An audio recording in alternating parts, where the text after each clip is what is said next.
Fala, meu povo! Sejam muito bem-vindos a mais um episódio do nosso Finalmente Residente. Tô aqui com meu parça. Fala, dupla. Meu Deus. Ai, que foi? Um tapão? Desculpa. Tô zoando. E aí, pessoal, Empolguei. tudo bem com vocês? Eu sou o John, sou professor de preventiva aqui na Medo e clínico de formação lá pela Unicamp. Estou aqui do lado da minha parceira de podcast. Joana, professora de pediatria. Tô aqui pensando que não teve um episódio nessa temporada que a gente começou direito. Nenhum. Todos começaram zoados com algum errinho ou com a zoeira nossa. Tudo bem. Quinta temporada, ainda estamos aprendendo. Finge que a gente ignorou as últimas 4. Vamos começar, então, hoje. Bora. Mais uma especialidade que a galera pediu muito. Antes, só, do que se trata esse podcast, John? Esse podcast é sobre especialidades, carreiras, caminhos dentro da medicina, além de muita resenha, né? Resenha. Essa temporada tá pra resenha. Tá pra resenha. E hoje a gente vai falar de uma especialidade que mais gente pediu. De novo, o que tá rolando aqui na quinta temporada? Pra quem está caindo de paraquedas agora. Na quinta temporada, a gente tá falando de algumas especialidades que a gente não tinha falado ainda. E a gente tava bem animado pra falar. Então, spoiler, né? Ou não sei se já saiu ou não o episódio, a gente tá gravando meio fora de ordem. Seja como for, eu tô falando de medicina nuclear. Isso! E tô falando de fisiatria. Animal, hein? Animal. Foram dois Gostei, episódios foram dois maneiros. episódios Eu maneiros, curti né? muito. Fiquei com vontade de fazer fisiatria. E o John ficou interessado em medicina nuclear. Fiquei interessado. Foi mesmo. Então, e além disso, a gente tá pegando algumas outras que a galera mais pediu. E aí, galera, se você não conhece o podcast, você tá vindo agora, cara, manda mensagem, pede. Ai, Joana, mas eu queria ouvir, sei lá. Estão pedindo radioterapia ultimamente, muito. Tem uma galera pedindo radioterapia. Radioterapia? Quero Peçam, saber mais. Ou então não, quero uma repetida. Quero saber de cirurgia geral no serviço XPTO. Pede que a gente faz. Só isso, resolvido. E hoje a gente tá fazendo justamente isso, né? Exatamente. Vamos Uma das pegar especialidades que a galera tem prestado bastante também nos uma das últimos mais anos, concorridas. que é otorrinolaringologia. E aí, Guilherme, se apresenta pra galera, fala de onde você é e seja muito bem-vindo. Muito bem-vindo. Bom, pessoal, obrigado pelo espaço. Tô feliz de estar aqui com vocês. Animal. Pessoal, meu nome é Guilherme, então, eu sou médico, eu me formei lá no UFPR, na Federal do Paraná, sou aqui de São Paulo. Fui para lá fazer faculdade, eu estava visando mais as faculdades públicas, acabei não passando aqui, fui para lá, foi a melhor coisa que eu fiz na vida, morei fora de casa, aproveitei muito 6 anos de faculdade. E aí, na hora da residência, quis voltar para São Paulo, sou daqui, queria ficar mais próximo da minha família e tudo mais. E aí, acabei voltando e acabei fazendo na Escola Paulista, na Unifesp. E aí, me formei otorrino por lá. E agora, esse ano, acabei minha jornada de residência médica. Arrasou. Você entrou, então, em 2020 lá, né? 2020. Animal. Boa. E como foi... Geralmente, a primeira pergunta que a gente faz é como foi essa escolha por otorrinolaringologia. Perfeito. Eu acho que é bacana a gente comentar. A gente até já tem um episódio de otorrino aqui no canal. Eu não lembro em qual temporada, foi uma das iniciais. Segunda, talvez. Eu também tô achando que foi. Então, dá uma catada aí, bota no search aí do Spotify que você vai achar. A gente falou da formação na Unicamp. Correto? Perfeitamente, Perfeito. com o Arthur. Exatamente. E aí, a gente comentou bastante isso. E uma das coisas que a gente trouxe é que otorrino é uma coisa que eu não sei como é que foi pra você, mas eu não vi nada, quase nada na faculdade. Foi assim, o que era otorrino? Não sei, rodei pouco, não escolhi. Quem tinha o interesse rodava às vezes no eletivo, pegava um pouquinho mais, mas quem não tinha muitas vezes não conhecia. E aí eu queria entender de onde que veio. Acho que isso. na minha formação isso também está super alinhado. É. Eu tive 2 semanas de otorrino no internato, um contato super pouco. Eu lembro que o único procedimento que eu fiz foi lavar um ouvido. Então, para mim, otorrino era basicamente isso.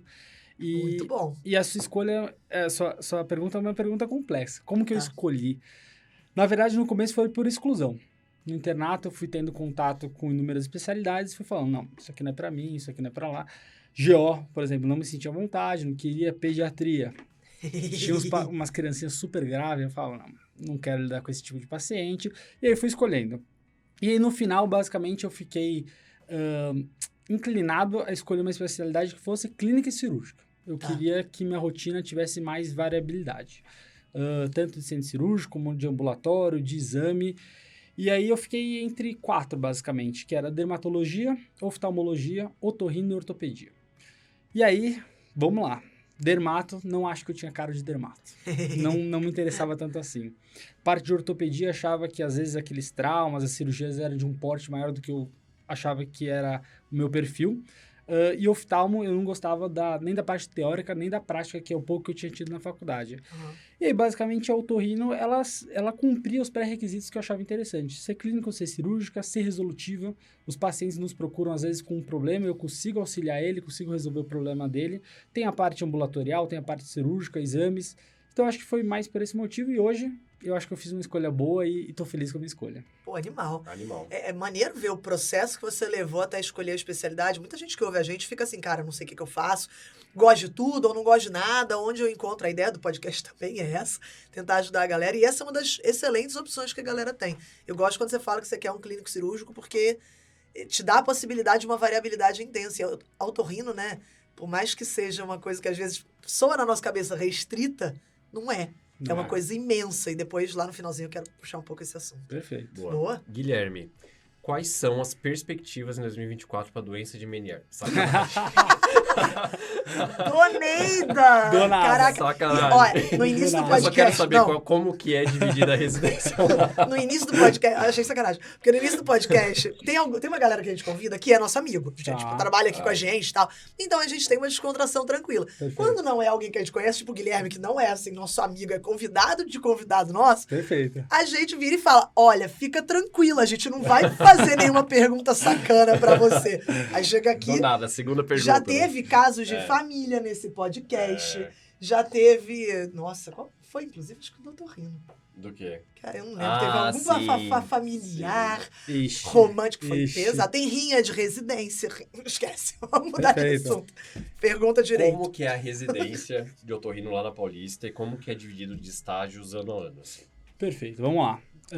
Como na maioria das residências, eu acredito, o R1 é uma parte mais burocrática, uma parte mais pesada. Você faz um serviço de menos teoria, você pensa menos e você faz uma carga mais braçal, vamos assim dizer.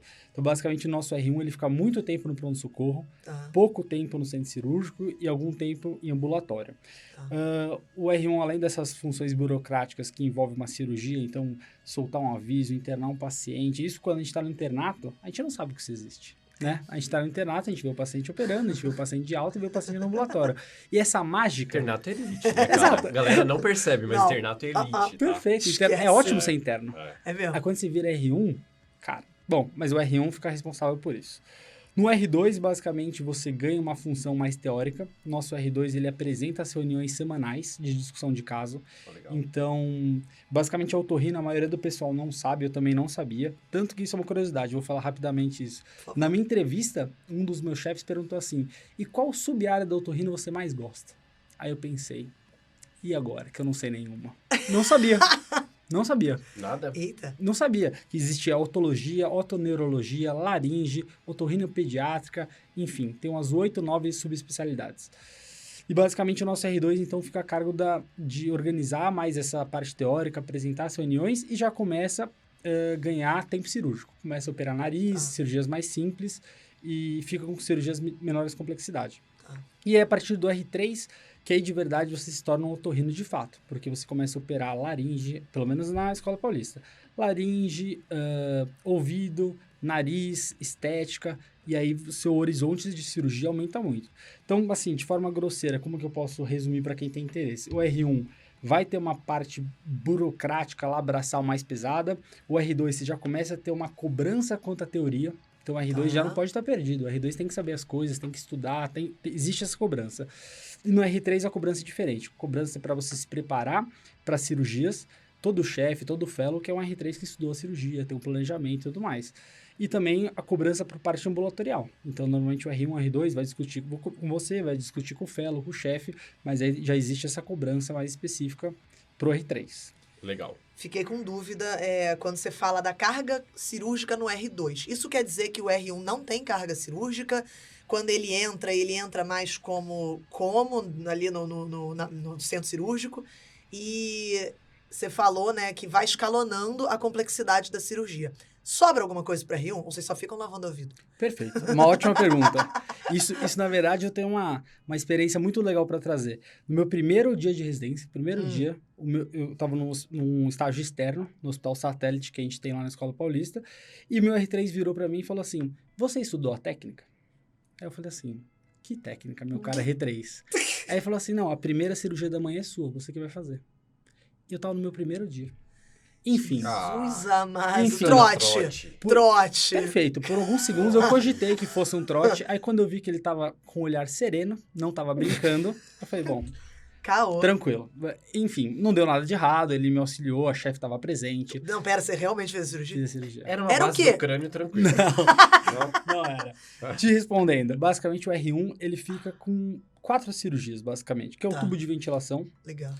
é a adenamígdala, adenoide e amígdala, e às vezes retirada de corpo estranho. Essa é a carga prática do R1. Não, Epistaxe também. epistaxe lá quem faz é o R3, porque a gente tem toda uma visualização ampla do nariz que a gente faz a cirurgia com ótica. E o R1 não tem essa mão treinada. Então, assim, Entendi. se você puser um R1 para fazer essa cirurgia, vai mais sangrar do que fazer parar de sangrar. Basicamente é isso. Eu tô chocada, assim, pensando na Joana hoje, que não tem uma mãozinha meio amaldiçoada. Se alguém virasse e falasse assim, Joana, ó, faz lá uma adené. Eu ia falar, o quê? Primeiro dia de residência. Primeiro dia. Mas legal que tem alguma carga teórica, né? Tem. Carga teórica não, perdão, carga cirúrgica. Porque eu acho interessante pra galera entender também. A galera que tá ouvindo o podcast não tem noção do que é um R1. Perfeito. E eu imagino que seja um R1 puxado. Carga horária, assim, quanto que mais ou menos? Carga horária, assim, teoricamente, na teoria, a gente não deveria passar de 60 horas semanais. Uhum. Isso é exceção. Se algum momento da sua residência, no R1, no meu serviço, você trabalhar menos de 60 horas semanais, é exceção.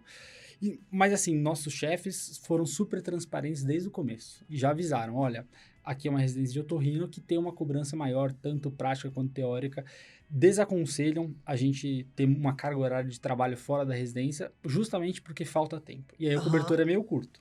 Você trabalha muito fora, ou você não vai estudar, ou você não vai conseguir fazer as funções da residência e tudo mais. Mas isso desde o começo foi deixado bem claro. O jogo livre. Pô, legal, Jogo legal. limpo. É maneiro a galera entender, né? Porque vai entrar na R1. É essa carga horária. É cansativo. Propicia a um burnout, a outras coisas, assim, que você... Caraca, pode se ferrar. E ainda por cima, a burocracia é gigante, você não opera. É importante a galera que tá ouvindo e que quer Alinhar a entrar... expectativa, né? Exato, alinhar a expectativa, saber que tem um prazo. Saber que no R2, imagino que melhore. Melhora. No R3 deve melhorar mais ainda. Muito mais. Muito mais. Show. Então, assim, isso é importante pra galera entender também. Eu tenho 2 perguntas do programa. A primeira delas, você falou que tem uma discussão semanal de casos, né? Então, legal, tem uma base teórica, isso é uma coisa que a galera tem procurado bastante. Sim. Tem discussão de artigo também em algum período? Perfeito. Ou caso, artigo relacionado ao caso, como que é isso? Como que Perfeito. são essas reuniões? Ótima pergunta. Basicamente, a nossa reunião são todas as terças-feiras. Isso que eu deixei de falar, mas vou complementar agora. Na residência de otorrino, basicamente você não passa na otorrino. Você passa 2 meses na rinologia, que é só nariz, 2 meses na otologia, que é só ouvido, depois você vai para a parte da tontura, depois vai para a parte de laringe. E aí, durante esses 2 meses, basicamente, você fica imerso nessa subespecialidade. E aí, dentro dessa subespecialidade, toda terça-feira a gente tem a discussão de caso e também discussão de artigo. Então, Legal. antes da discussão de caso, normalmente um chefe nosso, alguém renomado da área, ele expõe uma aula. Faz uma aula baseada em artigos como se fosse uma revisão de literatura. Então, nessas aulas, basicamente, o R1 aprende muito. Por que eu falo só R1? Todo mundo aprende, mas no R1 você sai de não saber nada para ter uma carga exponencial de conhecimento. Então, a gente aprende muito nessas reuniões teóricas. E depois as discussões de caso, que quem apresenta é o R2. E assim, apresentar uma aula para um monte de chefe lá, nossa, a gente deve ter uns 100 chefes. É uma pressão danada. Você fazer a aula, você apresentar os casos, enfim. E aí, dentro daquilo que eu estava falando para vocês sobre a pressão da residência, muda do R1 para R2. O R1 nem imagina que isso existe, ele está lá fazendo as burocracias, e o R2 está focado em tentar dar justamente vazão para essa cobrança que existe. Ou seja, cai a carga horária, mas a responsa aumenta. Perfeito. Legal. Legal. Deixa eu te fazer uma pergunta. Deixa eu só finalizar a segunda. Ai, desculpa, fala aí.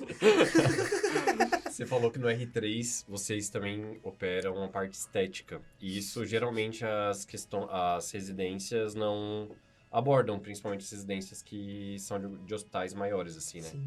E eu queria saber como que funciona isso lá dentro da Unifesp. Perfeito.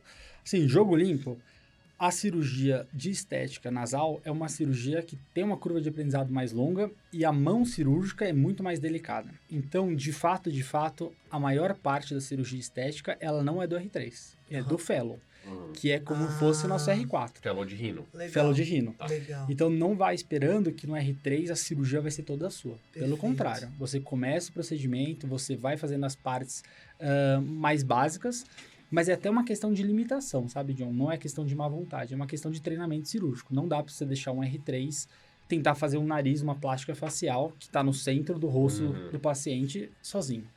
Então, sinceramente, é mais o fellow que faz. O R3, ele tá junto, ele entra na cirurgia, mas a maior parte cirúrgica é do fellow. Legal. Animal. Excelente. Posso? Por favor. A palavra é tua. Perguntar, né? Eu ia pedir um panorama geral, assim. Por quê? Acho que uma das coisas que mais pesa quando a gente vai escolher uma residência cirúrgica, muita gente pergunta, sai com uma mão boa? Essa é uma das perguntas. Então, puxando essa pergunta, eu queria entender o panorama geral. Ficou super claro os estágios da residência da Unifesp. Em termos de mão, poxa, você se sentiu seguro para operar, para atuar como otorrino ali quando você saiu?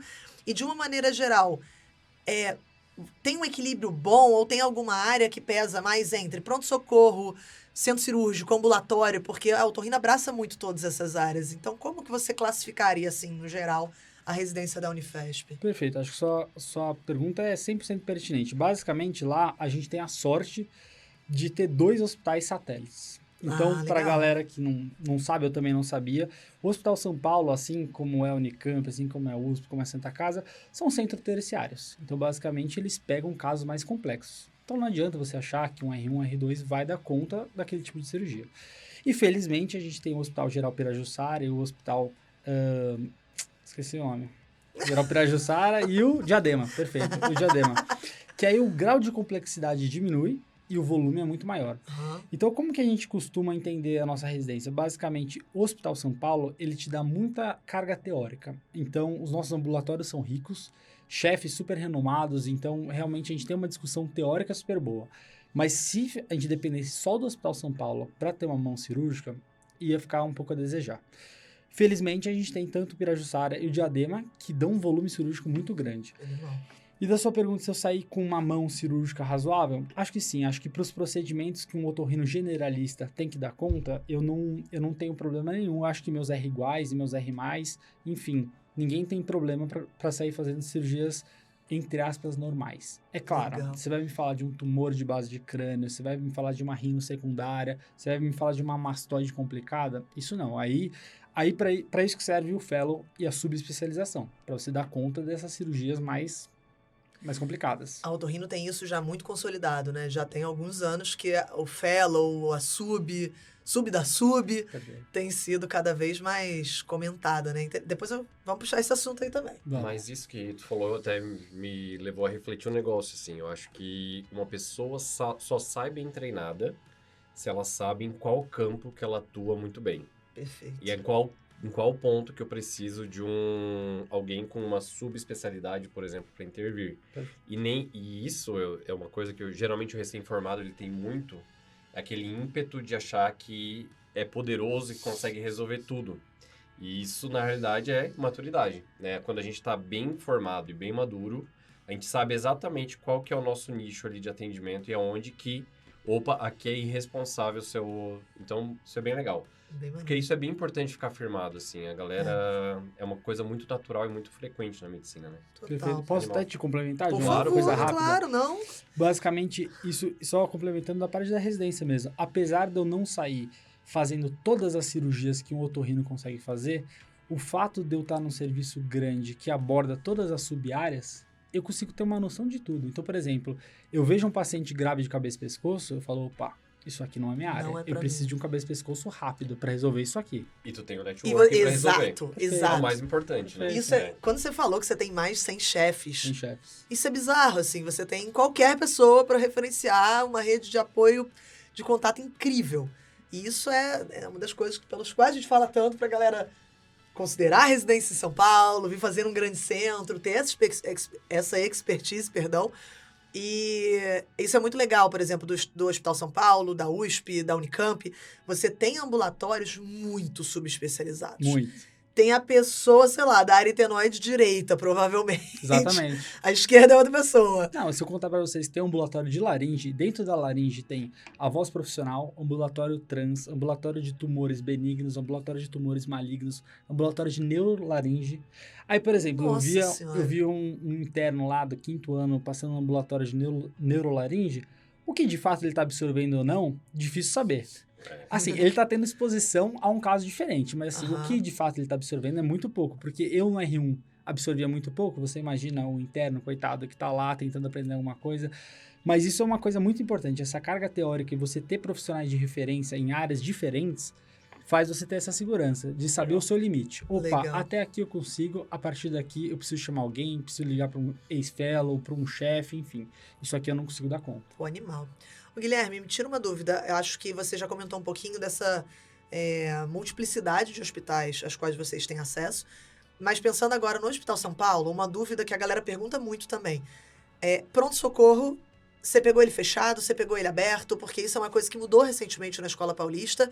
E existe uma programação, até onde eu sei, de que vai abrir, mas eu não vejo abrir. Perfeito. Então, como isso afetou a residência e se a escola compensou no fato da otorrino especificamente de alguma outra forma? Perfeito. Denúncia. Joana quer ver o Hospital da Paulista aberto. Aí, Eu ó. quero ver o Hospital da Paulista aberto. Eu Denúncia. sou fã daquele lugar. Globo.com Não, mas daqui a pouco vai. médica.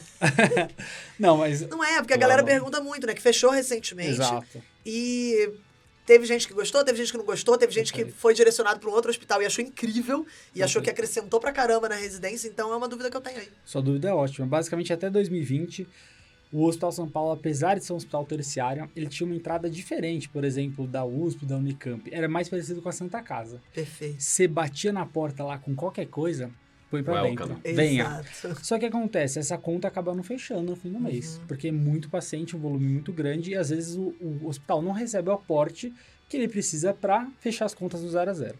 E aí, por questões lá de diretoria e tudo mais, eles resolveram que a melhor coisa seria justamente fechar. Uhum. Eu peguei o R1, ele aberto. Como que era o nosso pronto-socorro aberto? Era uma loucura. Uma loucura. Assim, um Não volume... esperava nada diferente. Não, um volume muito grande mesmo. Claro, a gente tinha um R1, um R2, às vezes até o R3 e chefe sempre. Você sempre tem alguém mais gabaritado com você junto, mas assim, o volume de atendimento era muito grande. Depois que fechou, qual que é o ponto a favor e o ponto contra? Acho que o ponto a favor é que você realmente, entre aspas, perde menos tempo com casos menos otorrinolaringológicos. Então, assim, eles conseguem triar e conseguem te encaminhar coisas que o otorrino precisa resolver. Então, não fica mandando, sei lá, uma gripe, um resfriado, coisas que um bom médico, ele consegue resolver. Você não precisa de um otorrino para isso. Quanto que antes que era aberta, a gente via de tudo lá, 100 fichas por dia, uma coisa assim, meio maluca. E depois que fechou, realmente, a gente teve uma diminuição dessa carga de atendimentos, normal, só que as fichas começaram a ficar mais complexas também. Então, bastante paciente de cabeça e pescoço. Lá, eu não sei se eu falei, mas o nosso departamento é junto. Otorrino e cabeça e pescoço. Ó, que legal. Isso é um diferencial lá da Residência da Paulista. Interessante. Não sei se o pessoal que está buscando aí as residências de otorrino sabe. Alguns departamentos são juntos, outros são separados. Lá o nosso é junto. Então, Legal. nossos chefes... Por isso que a gente tem tanto chefe, inclusive. Faz sentido. Faz sentido, perfeito. Então, a gente acaba no pronto-socorro tendo contato com casos mais cabeludos, assim. Casos de cabeça e pescoço, coisa de traqueostomia. Enfim, casos mais complexos. E às vezes, quando a gente está no internato e a gente passa aquelas 2 semaninhas na otorrina, a gente acha que é tudo eletivo, tudo tranquilo. Não, Uhum. tem criança que chega com estenose subglótica, papiloma de laringe, via aérea obstruída, enfim. Então, o pronto-socorro, com certeza, ele foi um dos pilares da formação minha e de todo Legal. mundo que passa por lá. Legal, animal. Show. Boa. Mas tem uma diferenciação entre otorrino e cabeça e pescoço lá, ou vocês ganham mão também de cirurgia de cabeça e pescoço? Não. Não? Basicamente, a gente roda na cabeça e pescoço no primeiro e no segundo ano, no R1 e no R2. No R3 a gente não roda, mas cirurgias de cabeça e pescoço mais complexas, depois da residência de otorrino, basicamente como que é lá na Paulista. Você tem uma dupla entrada. Você pode entrar tanto sendo cirurgião geral ou como otorrino. Isso não é tão comum. Tem outros departamentos de outras faculdades que não é assim. Uhum. Mas lá você pode entrar tanto sendo otorrino quanto cirurgião. Mas não, você tem que fazer mais 2 aninhos aí de cabeça e pescoço para você ser um cirurgião de cabeça e pescoço com Legal. mão cirúrgica para resolver o que tem que ser resolvido. Legal. Qual estágio você mais gostou? Pois Ou é. quais? Quais? Eu acho que assim, os estágios que me propiciavam operar mais, eles tendem a ser mais legais. Então, Faz aqui, sentido, né? Você tá entrando pra isso, né? Exato. Não é pra preencher papel. Exato, perfeito. Então, assim, acho que os satélites, que era tanto Pirajussara quanto Diadema, eles são estágios que no R3, cara, você sai feliz, todo dia você sai feliz. Você fala, caramba, todo dia eu opero, todo dia eu aprendo uma coisa diferente e realmente você sai muito contente. E você me perguntou do pior estágio também? Não, mas você quer falar, pode falar. Eu ia te perguntar o pior estágio. Você ouviu. Já tô me entregando aqui. É isso, se Já tô me entrega. entregando.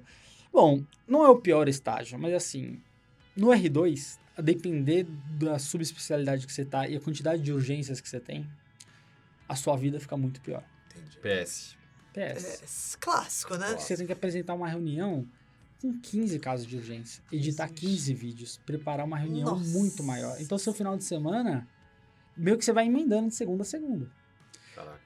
É muito ruim. Puxado, é puxado. E no R3, uma área que eu não gosto, tem muita gente que gosta e leva a vida assim, adora, é a parte da autoneurologia, que é uma área muito clínica. Você tem que ver Justo. parte clínica do paciente, cardiológica, foge um pouco do otorrino. Assim, é uma parte que você tem que ter a cabeça mais aberta. Aí você vê o que mais? Surdez, vertigem ou... Cinetose. Exato. Mas chutando. é isso mesmo, é isso mesmo. A gente Doença de Meniere, chutando legal. Ai, doença de Meniere que você ódio. falou. Claro. Lógico. BPPB, Clássico. manobra, BPPB. lembram disso? Caraca, Nossa. Dixal Pike. Dixal Pike. Não sei fazer até hoje.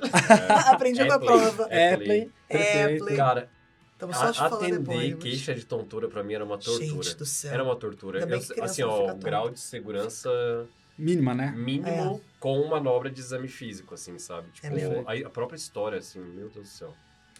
Isso Fica um desabafo aqui de um clínico. Ficou aí, Perfeito. o John se confessou. É. Mas isso é engraçado, você falou do que você mais gosta.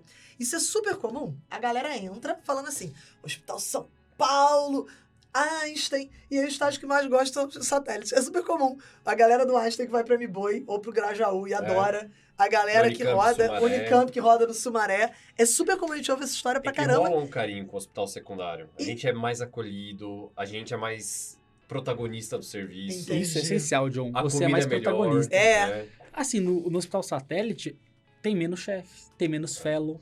Opa, sobra mais coisa pro R3 assumir. Legal. Quem sou eu no Hospital São Paulo? Sendo que eu Um tenho meu Hellish. fellow, eu tenho o fellow do fellow, eu tenho o chefinho, eu tenho o chefão, tem muita gente graduada lá trabalhando. E aí no Hospital Satélite, é isso, João. Eu tenho um protagonismo maior, eu consigo resolver mais coisas, e aí você fica mais feliz. O paciente reconhece você, Guilherme, você tá indo embora, ele fica triste. Você fala, pô, tô fazendo diferença na vida de alguém aqui, tá? Muito bom. Que legal. É maneiro isso. A galera às vezes nem se liga que roda em algum outro hospital. Então, galera, procurem saber. No serviço e na especialidade que vocês vão escolher, onde mais vocês rodam além Isso é muito do importante. hospital bem principal. importante. Maneiro. Diadema é longe, né? Diadema é longe. Isso é importante também. Isso é importante também. Perfeito. Isso é importante. Até por causa do funcionamento. Assim, como que você vai chegar até Diadema? É mesmo? Como que você vai chegar no Tabuão, que é o Pirajussara? Então, Eu não enfim, sei nem onde é. são Tabuão. coisas que vocês que estão aí pensando na residência de otorrino têm que saber. Como Talvez funciona? Vocês vão sozinhos ou vai mais alguém junto? Sim. Porque lá pra Sumaré a gente pegava carona. Carona. Perfeito. Carona? É. Às vezes carona, ou se o cara estiver de carro, vai de carro. Tá. Mas normalmente vai o R1 e R3 juntos. Aham. Porque normalmente um tem carro, outro não. Se os dois Sim. têm, divide gasosa. Perfeito. Fica mais fácil, fica mais leve pra todo Companhia. mundo. Vai Exato. trocando uma ideia, melhor. Legal. É. Ô, Guilherme, e Eu tenho uma qual... boa aqui agora. Por favor. Falando que Eu gosto pra do John, às você vezes, ficar um mês pegando carona com alguém, você tem que ser uma pessoa sociável. Qual é o Start Pack? Ou seja, quais são as habilidades que você recomenda pra dentro da cultura do Torino da Unifesp pra uma pessoa se dar bem? Caraca, complexo, hein? É uma boa pergunta. Uma Etérea. boa. O que você recomenda, assim, que a galera que se destaca tem quais características? Perfeito. Bom, acho que, assim como toda residência de cirurgia, é um lugar que a hierarquia ela é bem estabelecida. Não há abusos, mas tem papéis bem definidos. Então, você saber o seu papel e o que você tem que fazer para funcionar, isso é muito importante. Então, às vezes, a gente entra no R1 lá meio perdidão e acaba não assumindo os papéis que você tem que assumir. Minha experiência que eu tive tanto no R1 quanto no R2 e no R3. Raríssimas vezes eu tive algum abuso de autoridade, coisa assim. Legal. E eu via que uma hierarquia bem estabelecida no sentido de papéis bem divididos facilitava muito o processo do trabalho de todo mundo. Então, eu acho que isso é um ponto essencial, John. Então, se for quebra-mão, se tentar folgar, se não for proativo, se for moscar muito ali, já vai... E isso é uma coisa, John, que assim, você na R1 você fala, vou dar uma quebrada de mão. Pô, o seu R2, seu R3, eles já foram R1. Então, o que você tá tentando pular, os caras já sabem que você vai tentar. Inventaram a técnica. Então, assim, não é... Galera, esse negócio que tô discutindo na rádio 3 horas, não pega ninguém mais. Não pega. Perfeito. Então, acho que assim, ser um cara sociável, saber conversar, saber o seu papel. Acho que as pessoas no trabalho, a gente, ainda mais no Brasil, que a gente é mais informal, né? Às vezes a gente confunde até que ponto vai a amizade, até que ponto vai o trabalho. Sim. Legal. Mas assim, para deixar as coisas claras, pô, você tem uma carga de trabalho que tem que ser resolvida. Uhum. Se você se cumprir isso, já tá ótimo. Ainda mais se você puder ser uma pessoa agradável, leve, conversar sobre tudo, melhor ainda para você. Perfeito. Legal. Mas acho que o essencial é isso que você falou, John. É você saber o seu papel, cumprir ele e a partir daí vai ficar tudo mais fácil, as pessoas vão te tratar bem, você vai ter um reconhecimento e eu acho que daí as coisas fluem melhor. Boa. Maneiro. E uma coisa até para adicionar à tua fala, otorrino é uma sociedade pequena. Se você tá ali exposto a 100 chefes, R2, R3, fellow, se queimar socialmente na residência pode ser um problema de posicionamento e recomendação no futuro. Então, Perfeito. nutram isso de uma maneira...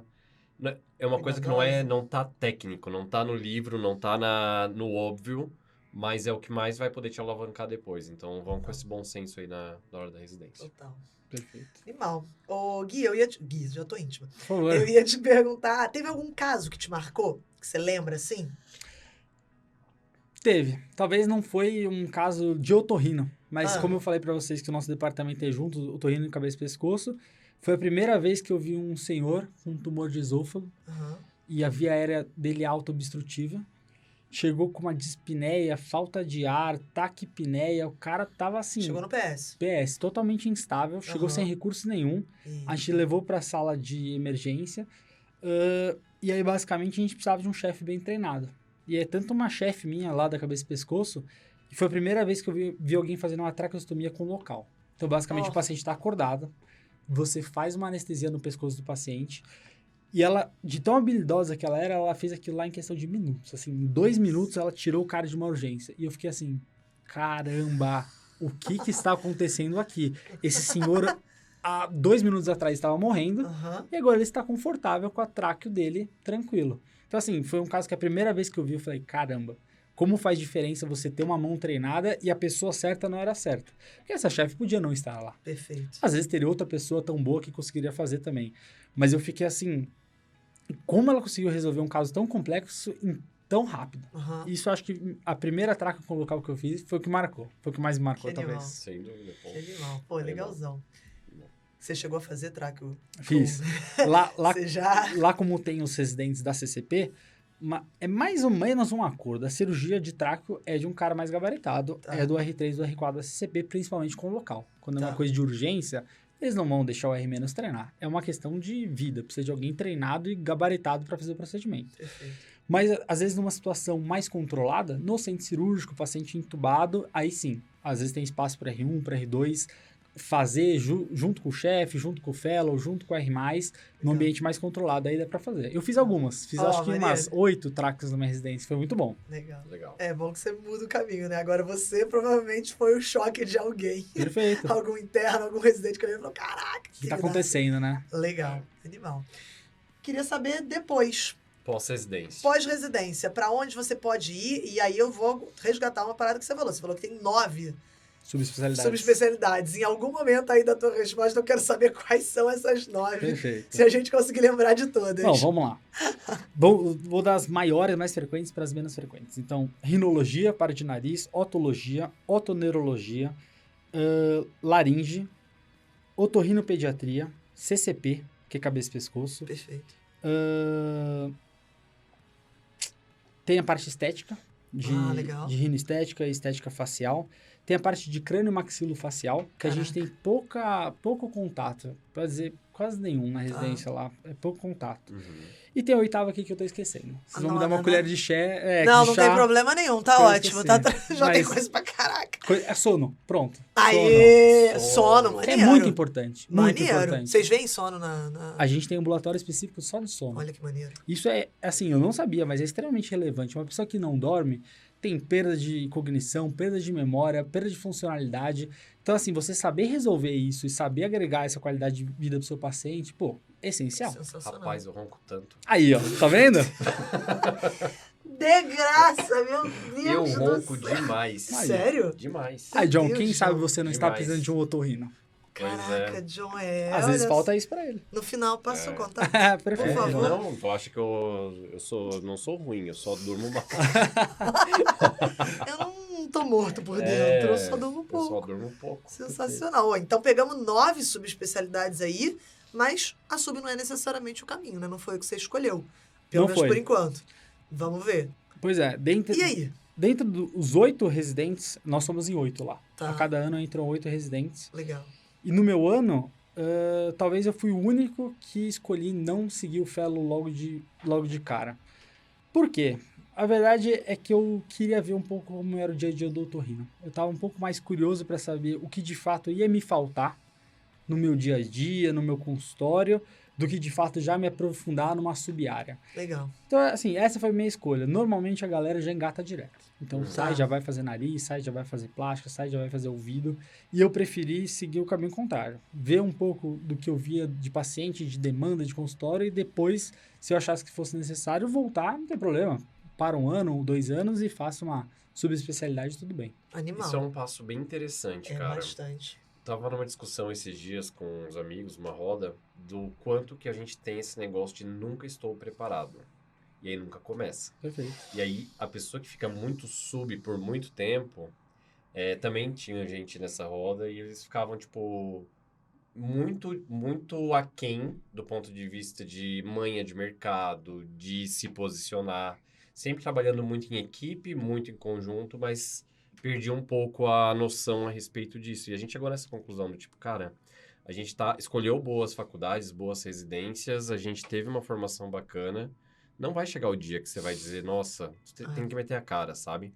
E sair de uma residência e testar mercado e ver, às vezes é uma decisão, inclusive pro teu fellow. Qual que é a maior demanda, no qual eu tô sendo menos resolutivo e é uma oportunidade de mercado. Perfeito. Para acoplar a tua qualidade de vida a isso. Eu acho que é um passo bem interessante. Não é? Eu também acho. Pelo menos foi a minha visão.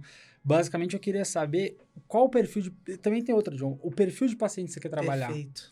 Então, às vezes, eu não gosto, ou você não gosta de trabalhar com uma paciente que tem um senso estético super refinado, que quer uma plástica facial super delicada, às vezes quer trabalhar na parte funcional. E o perfil do paciente é diferente. Ou não, gosto de trabalhar com idoso, gosto de trabalhar com hipoacusia, implante coclear, é outro perfil.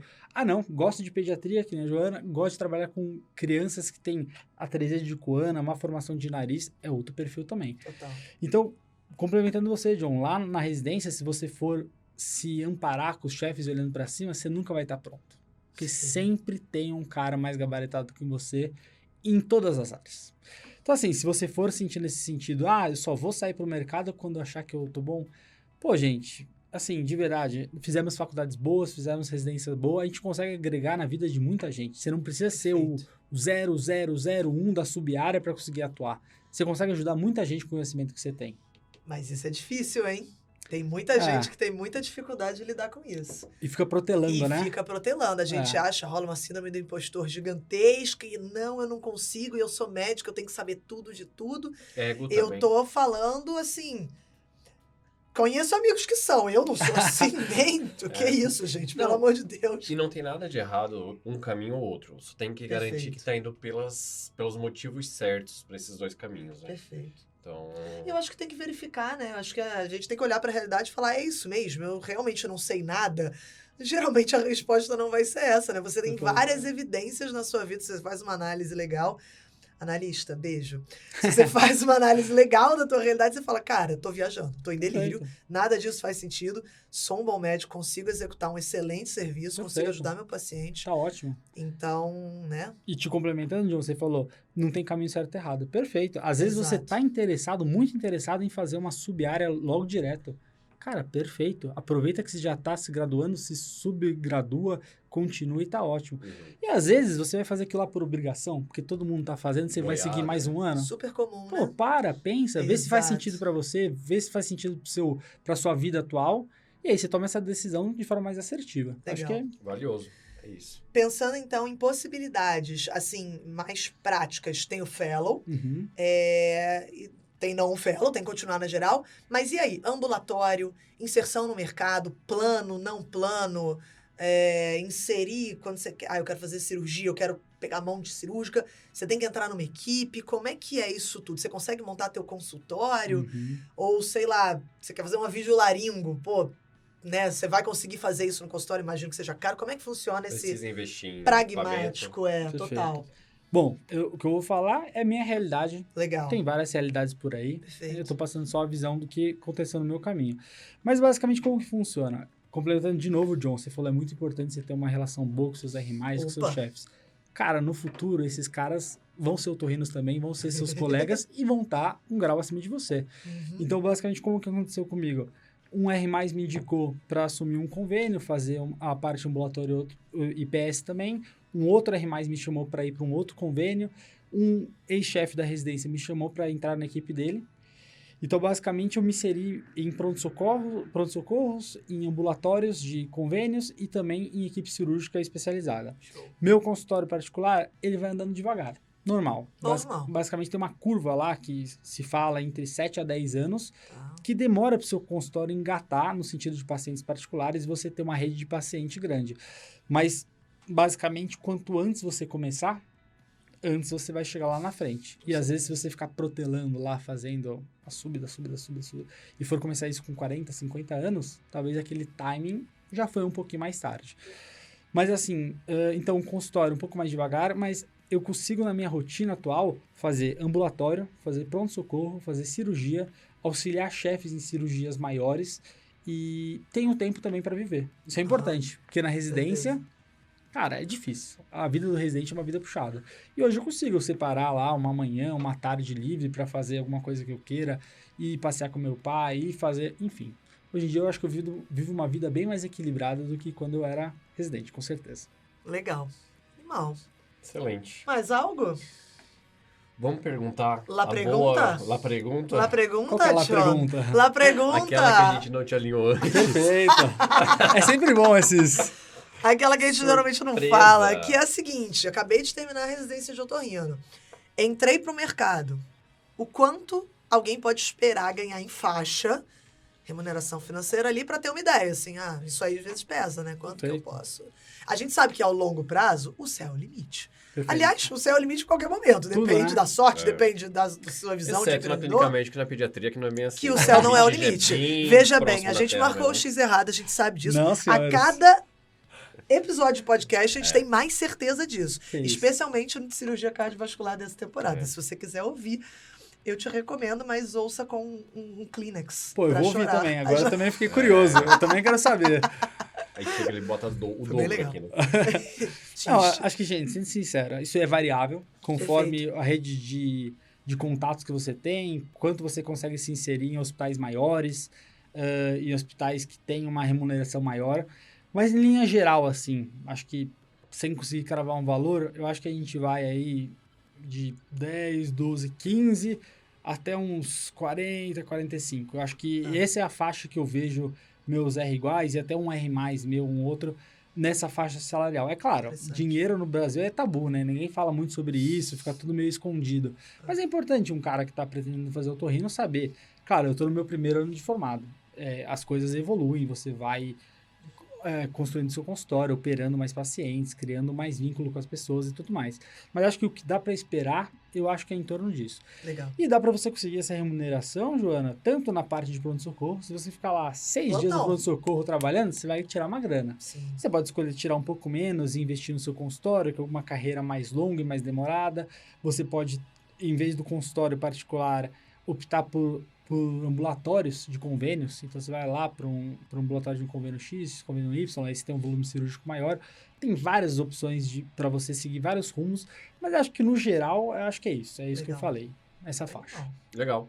Acho que tá bem analisado, né? Eu também acho. Gostei pra caramba, hein? Que bom. Animal. Fico Então, feliz. a gente falou uma foi bem pá de doença, uma pá de cirurgia, uma pá de... O que é uma pá? Um monte. Ah, um monte. Uma pá, um monte. Que é Pegar, tipo, uma pá. Não é gíria daqui, não? Uma pá. Não. Eu conheci É? uma pá. Ah lá, Desculpa, eu pronto. conheci uma pá. Não é gíria na toda cidade aí, ó. De... Imbuia, Santa Catarina. Imbuia. Imbuia? 3 mil Conhece habitantes. Imbuia? Não conheço Imbuia. Ninguém conhece Imbuia. Não conheço. Tá tranquilo. Vocês Então... conhecem pouco o Brasil mesmo. Às vezes seja ignorância nossa. Foi esculacho. Tem 5 mil habitantes, cara. 5 6 mil? 5 mil? e pouco. Caô. Real, real. Nossa, eu chutei 3 de sacanagem. Achei Não que é eram uns qualquer um 30, que entra 40. lá, não. É a dedo. Selecionado. Caraca, o John inverte sempre o discurso. É impressionante a capacidade do John de manipular o discurso. Eu tô satisfeita, John. Eu tô demais. Eu achei animal. A gente quer abrir Perfeito. esse espaço aí pra você, enfim, mandar um recado pra galera que tá querendo fazer otorrino. Uhum. Recado final. Câmera é tua, vai com tudo. Perfeito. Acho que, gente, eu espero ter agregado alguma coisa na vida de quem tá buscando fazer otorrino. Se você realmente está interessado, busque, converse com pessoas que fizeram em grandes centros, pergunta como foi a vida do cara, a rotina, onde ele espera estar daqui a uns anos. Tudo isso é importante, porque quanto mais informação você tiver, maior as chances de você fazer o X certo e não se arrepender. Acho que, no geral, é isso.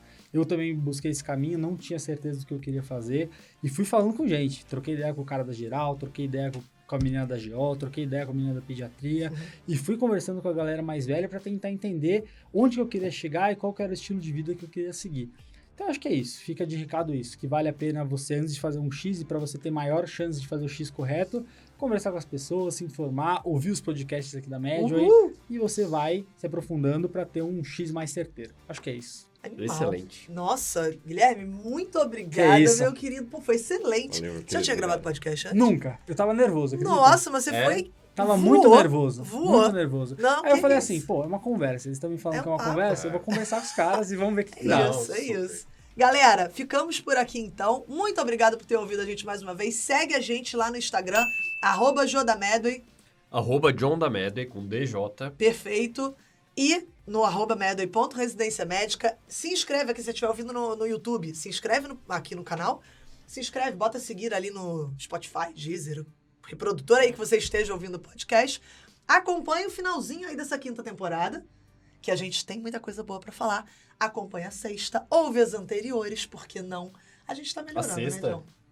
John? Não, a 6ª vai vir e as anteriores. A 6ª que vai vir? Vai vir, E se em não algum for momento. renovada? Lancei. Hã? Lancei. São Porque se você renovadas. promete antes, a gente é obrigado. A galera vai ter que renovar, Cara, entendeu? eu tô vendo o documentário da Xuxa e eu quero fazer um documentário da minha vida quando eu tiver uns 60, então tem que rolar alguma coisa aqui. Você tem que ter uns barracos na vida. tem Você que tem ter. barraco? Pô, não queima estúdio, Você conta não, pouco aqui. Não, tem cadê? coisa. Cadê as Hã? tretas? A Hã? gente quer ouvir Não as tem. tretas, João. Até o final da temporada a gente vai ter uma treta aqui pra fechar essa temporada. Vamos. Vai ter que ter, né? Prometeu, tá bom. É. Então vamos arranjar uma treta. Vai dar. Vai ter. Vem aí. Galera, beijo enorme. Beijo, A gente se vê abraço. nos próximos episódios. Valeu! Valeu!